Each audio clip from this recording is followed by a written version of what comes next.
أعوذ بالله من الشيطان الرجيم بسم الله الرحمن الرحيم. Kita kalau berdoa, Bapak Ibu sekalian, harus yakin Allah terima. Karena Nabi SAW mengatakan, Ud'u rabbakum mukinuna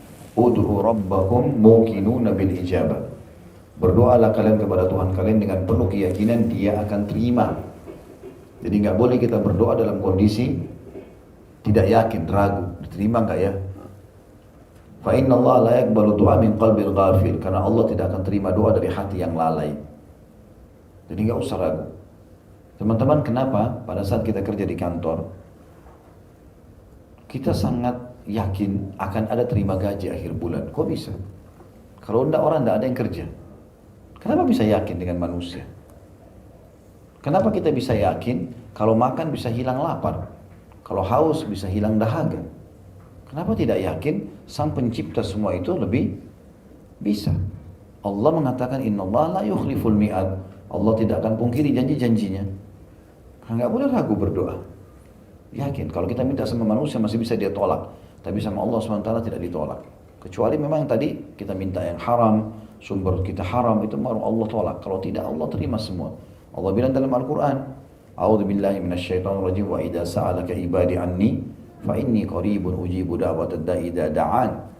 Kalau ditanyakan kepada Muhammad tentang aku, ya, katakan kepada hamba-hambaku itu, aku sangat dekat.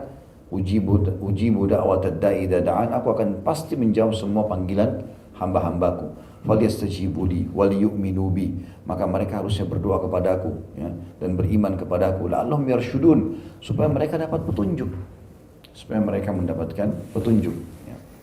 Kita dengarkan dasar bahasan ini adalah sabda Nabi SAW dalam hadis Bukhari Muslim diangkat oleh Syekh Muhammad rahimahullah dari Abu Hurairah radhiyallahu anhu bahwa Rasulullah SAW bersabda, la yaqul ahadukum Allahumma ighfirli in syi'ta, Allahumma arhamni in syi'ta, liya'zimal mas'ala fa innallaha la mukriha lahu. Janganlah seseorang di antara kalian ada yang berdoa sambil mengatakan, ya Allah ampunilah aku jika engkau menghendaki. Tidak usah ada kalimat jika engkau menghendaki. Ya Allah ampunilah aku, dengan penuh keyakinan akan diterima. Jangan juga mengatakan, ya Allah limpahkanlah rahmatmu kepada aku jika engkau menghendaki. Tetapi hendaklah berkeinginan kuat dalam permasalahan atau permohonannya itu, karena sungguhnya Allah tidak ada sesuatu pun yang memaksanya untuk berbuat sesuatu itu. Maksudnya Allah Subhanahu wa taala rahmatnya luas. Maka jangan bilang kalau engkau mau ya Allah. Gitu. Tidak boleh. Dalam Islam ini seperti masuk dalam bab putus asa. Ya kalau Allah mau ya silahkan. Gitu. Enggak. Ya Allah ampuni aku. Ya Allah berikan. Ya Allah selamatkan. Dengan penuh keyakinan. Gitu kan? Tidak boleh ada kebimbangan dalam masalah itu. Harusnya ya. Ini idealnya. Juga disebutkan dalam riwayat Imam Muslim, wal yu'azzimir rakbah fa innallaha la yata'azamuhu syai'un afa. Dan hendaklah ia membesarkan harapannya, karena sesungguhnya Allah tidak merasa berat atas segala yang Dia berikan. Ya.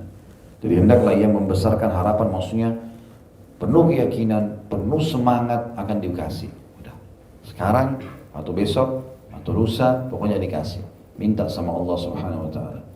Ada sebuah hadis juga mulia ya, kata Nabi SAW, nanti hari kiamat ada orang yang dikasih pahala bergunung-gunung. Lalu dia bertanya kepada para malaikat, dari mana pahala ini? Saya tidak tahu, pernah saya kerjakan amal ini. Kata para malaikat, ini doa-doamu dulu di dunia yang belum kau dapat pahalanya, yang belum kau dapat balasannya. Ya, karena Nabi SAW mengatakan doa pasti diterima oleh Allah tapi melalui 3 tahapan. Bisa Allah kasih langsung, ya Allah sembuhkan, Allah mudahkan ketemu dokter cocok, resep cocok sembuh. Ya Allah mudahin rezeki saya, tiba-tiba ada yang tawarin kerja, dapat kerjaan. Ada yang tawarin proyek, dapat. Ya, orang tuanya meninggal, dapat warisan. Atau Allah hilangkan musibah yang akan menimpa dia. Jadi tadinya dia mau sakit, nggak jadi sakit misalnya. Ini bisa terjadi. Kalau bukan dikasih langsung, Allah hilangkan musibah. Atau Allah simpankan dalam bentuk pahala yang dia panen pada hari kiamat. Jadi semua yang kita belum lihat jawabannya di dunia, asal kita pernah berdoa, kita akan terima dalam bentuk pahala. Kata Nabi SAW, orang-orang yang menerima hasil doa yang belum dia terima di dunia, di akhirat nanti, berharap kalau seluruh doanya selama dunia belum dikasih di sana. Di dunia maksudnya, karena besarnya pahala yang dikasih. Ya. Jadi di sini kita meminta kepada Allah Subhanahu Wa Taala. Kita bukan menghardik Allah, bukan marah-marah sama Allah, tapi memohon. Memohon, orang terzalimi. Ya Allah, tolong selamatkan saya Allah, saya sedang difitnah. Bagus itu. Justru dia dengan setulus hatinya minta. Tapi jangan marah-marah sama Allah ini. Ya. Ada orang ngambek gitu sama Allah. Dia berdoa 2-3 kali terus tidak ada, dia lihat belum ada jawabannya, dia berhenti. Malah sangka buruk sama Allah. Padahal sudah on proses itu. Ya. Begitu kita bilang, kata para ulama, Allahumma, ya Allah, atau kita mengatakan Robbi, wahai penciptaku, itu Allah sudah terima sebenarnya. Cuma tinggal lanjutin dan sabar. Istiqomah saja. Allah SWT memang mau kita berulang-ulang mengucapkan itu. Makanya kita baca bismillah setiap kali mau makan. Kenapa enggak sekali saja seumur hidup? Ya. Setiap mau makan baca bismillah, setiap habis makan alhamdulillah, setiap mau tidur baca, setiap mau tidur baca. Kenapa? Karena setiap saat kita memang harus dicas, ya, berhubungan dengan Sang Pencipta Allah Subhanahu wa taala. Kandungan bab ini yang pertama, dilarang mengucapkan jika engkau menghendaki dalam berdoa. Ya. Ini mirip juga dengan tidak boleh kita berharap mati. Ya. Kata Nabi SAW, jangan kalian berharap mati. Kalaupun kalian sedang menghadapi masalah yang berat, penyakit yang kronis, naudzubillah, keadaan yang sangat memilukan, maka bilanglah, ya Allah, hidupkanlah aku jika kehidupan baik untukku. Matikanlah aku kalau kematian baik untukku. Jadi biar Allah Subhanahu wa taala memilihnya. Tapi jangan bilang jika engkau kehendaki ya Allah. Ya. Kemudian yang kedua alasannya, ucapan ini menunjukkan seakan-akan Allah merasa keberatan dengan permintaan hambanya atau merasa terpaksa untuk memenuhi permohonan hambanya. Dan yang ketiga, diperintahkan untuk berkeinginan kuat dalam berdoa.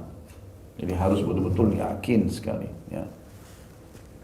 Yang keempat, diperintahkan untuk membesarkan harapan dalam berdoa. Jadi meminta, berharap dan minta sesuatu yang besar. Dan jangan selalu menjadikan Allah itu, permohonan kepada Allah, mohon maaf ini saya bahasakan, tapi nomor kesekian.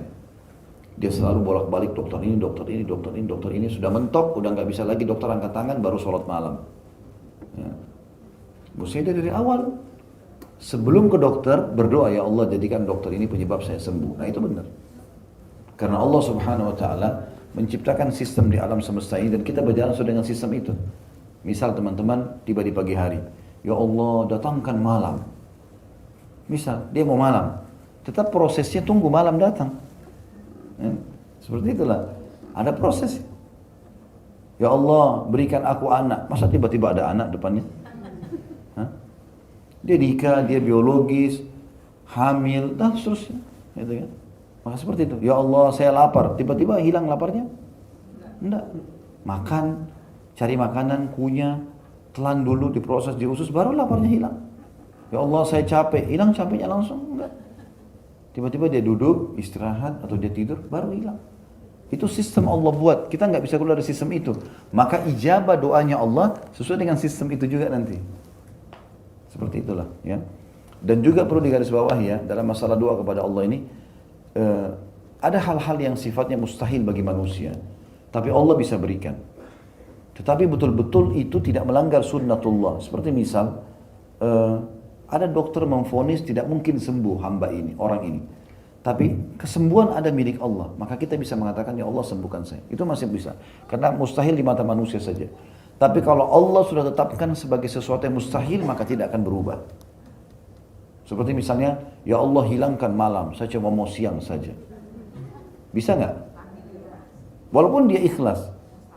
Nggak mungkin, karena Allah jadikan sistem itu nggak mungkin berubah gitu kan. Ya Allah hilangkan matahari, saya nggak mau ada matahari. Nggak mungkin. Jadi kalau dasarnya cuma mustahil di mata manusia, tapi Allah masih membuka pintunya bisa, maka bisa semuanya. Gitu kan? Tidak mungkin sembuh penyakit kata dokter. Orang melihat keadaannya, negaranya lagi kacau, kayaknya tidak mungkin aman. Pasti bisa aman, masih bisa semuanya. Banjir, masih bisa Allah hilangkan. Segala macam masih bisa. Tapi kalau sudah Allah terapkan sebagai sebuah sistem, nggak mungkin. Ya, dan ini yang Allah katakan tentang poin kedua tadi, walan tajida li sunnatillahi tabdila. Kalian tidak akan pernah menemukan pergantian dalam sistem yang Allah sudah buat kalau sudah dibakukan oleh Allah Subhanahu wa taala. Kemudian yang terakhir, yang kelima adalah alasannya karena Allah adalah maha kaya, maha luas karunia-Nya dan maha kuasa berbuat apa yang dikehendakinya. A'udzu billahi minasy syaithanir rajim. Bismillahirrahmanirrahim.